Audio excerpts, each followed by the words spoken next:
บายดีตอนนี้ห้าพาทุกท่านมาป่าหน่อไม้ไร่เนาะมาเอาหน่อไม้มาต้มนะไปเบิ้งก่อนหน่อไม้ไร่กันเลยนี่ก็คือหน่อไม้ไร่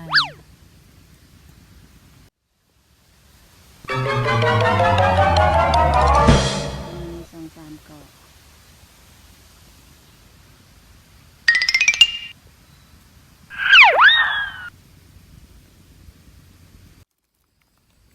มื้อนี้ก็หาได้น้อยนึงมื้อนี้เนาะเอาไปต้มมื้อนี้มาหาเลาะเก็บผักบงเติมมื้อนี้พอได้เอาไปทอดกินอ่ะบ่ต้องซื้อของกินบ้านเฮาOkay.